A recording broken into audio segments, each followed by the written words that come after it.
স্থিতিশীলতা আর বিলাসিতার প্রতীক সেই দুবাইয়ের আকাশেই এবার জ্বলে উঠল আগুনের রেখা। মধ্যপ্রাচ্যের সবচেয়ে ঝকঝকে, সবচেয়ে সুরক্ষিত বলে পরিচিত এই নগরী হঠাৎ করেই পরিণত হলো মিসাইল আর ড্রোন হামলার লক্ষ্যবস্তুতে। ইরানে 28 ফেব্রুয়ারি থেকে শুরু হওয়া মার্কিন যুক্তরাষ্ট্র ও ইসরায়েলের যৌথ হামলার পর থেকেই একের পর এক বিস্ফোরণে কেঁপে উঠছে পুরো দুবাই। পাম জুমেইরা, সমুদ্রের বুকে থাকা খেজুর গাছের আকৃতির কৃত্রিম দ্বীপ, বিলাসবহুল ভিলা, 5 তারকার রিসোর্ট আর সেলিব্রিটিদের ঠিকানা, দুবাইয়ের সব স্থানেই বর্তমানে বিরাজ করছে মিসাইলের আতঙ্ক। একের পর এক বিস্ফোরণের শব্দ শোনা যাচ্ছে শহর জুড়ে। ভাইরাল বেশ কয়েকটি ভিডিওতে দেখা যায় আকাশ থেকে ড্রোনের মতো একটি বস্তু দ্রুত নিচে নেমে আসলে ঘটে সরাসরি বিস্ফোরণও।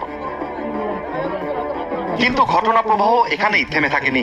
আন্তর্জাতিক গণমাধ্যমের তথ্য অনুযায়ী আগুনের লেলিহান শিখা দেখা গেছে দুবাইয়ের সবচেয়ে আইকনিক স্থাপনাগুলোর একটি ও বিশ্বের একমাত্র 7 স্টার হোটেল বুর্জ আল আরাবেও। স্থানীয় কর্তৃপক্ষ জানিয়েছে ইরানের একটি ড্রোন প্রতিরক্ষা ব্যবস্থায় ভূপাতিত